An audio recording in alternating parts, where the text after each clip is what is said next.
पिछले 5 सालों में इस केस में जो भी संघर्ष चला, इसमें सबने कानून के बड़े बड़े जानकारों को देखा और सुना।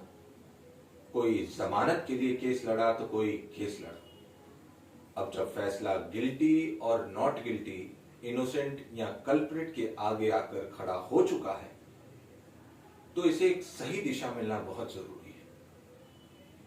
मैंने जो एक बात नोटिस की, शायद आपने भी नोटिस की होगी, कि डिफेंस ने बाबा को बचाने के लिए जितने भी जतन किए सब फेल हुए।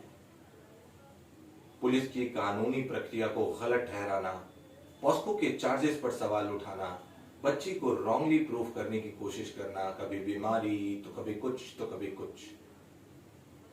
देखिए, मैं और मेरे जो अगेंस्ट में हैं शर्मा जी, हम सब अपने प्रोसिक्यूशन और डिफेंडेंट का फर्ज अदा कर रहे हैं, लेकिन डिफेंस काउंसिल बाबा को डिफेंड करते करते कहां चूक गई?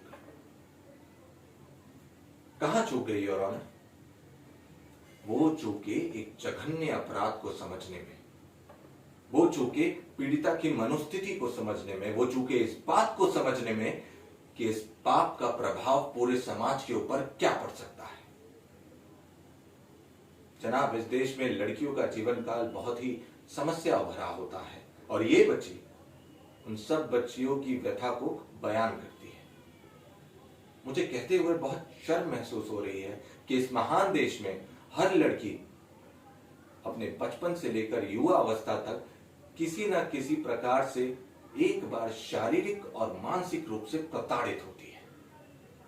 इस पूरे प्रकरण में योर ऑनर, इस बच्ची में किसी को पीड़िता दिखाई दी, तो किसी को पैसे बनाने का साधन, तो किसी को अपनी कुंठित वासना को पूरा करने की ललक दिखाई दी, तो किसी को टीआरपी। लेकिन मुझे इस बच्ची में योर ऑनर एक रौद्र काली दिखाई दी, मां दुर्गा दिखाई दी, क्योंकि ये बच्ची अपने लिए आवाज उठाना जानती थी, अपने लिए लड़ना जानती थी। ये बच्ची उन तमाम बच्चियों की उम्मीद है जो आपके वर्डिक्ट के ऊपर आंखें गड़ाए बैठे हैं इस बिल्डिंग में।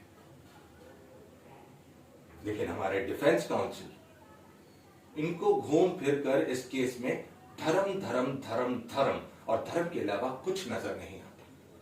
अगर धर्म ही सब कुछ है तो मैं भी एक कहानी के साथ अपना समापन करना चाहूंगा। कृपया आज्ञा दीजिए।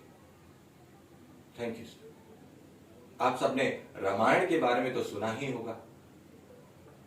जब प्रभु श्री राम ने रावण का वध किया तो वध के पश्चात रावण को मोक्ष की प्राप्ति नहीं हुई। रावण, जो शिव जी का परम प्रिय भक्त था, सालों तक तपस्या करता रहा कि शिव जी उसे दर्शन दे और उसे क्षमा करे, लेकिन शिव जी ने ऐसा नहीं किया। ये देखकर पार्वती जी से रहा नहीं गया और वो दौड़ते हुए शिव जी के पास गई और जाकर बोली कि प्रभु, आप इतने कठोर कैसे हो सकते हैं? रावण जैसे परम प्रिय भक्त को आप दर्शन क्यों नहीं दे रहे हैं? उसे क्षमा क्यों नहीं कर रहे हैं?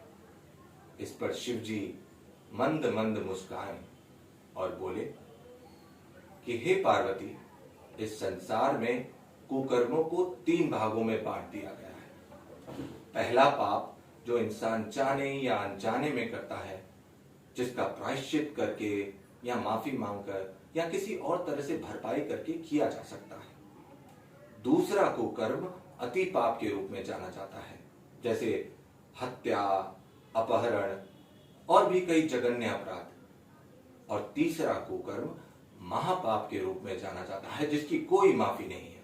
इस पर पार्वती जी ने शिव जी से पूछा कि प्रभु, रावण ने तो सीता जी का अपहरण किया था, इसे तो अति पाप के रूप में जाना जाना चाहिए, आप इसे महापाप के रूप में क्यों देख रहे हैं?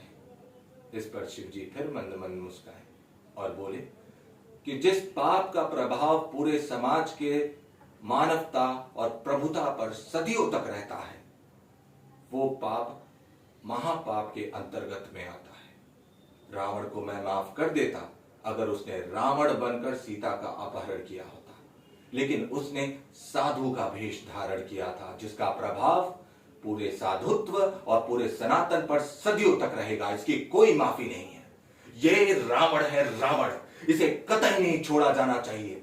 इसने हमारे गुरु भक्ति के साथ विश्वासघात किया है, इसने छोटे बच्चों के साथ विश्वासघात किया है, इसने मेरे और सबके महादेव के साथ विश्वासघात किया है, उनका नाम इस्तेमाल कर एक जघन्य अपराध किया है। I claim a death penalty to be hanged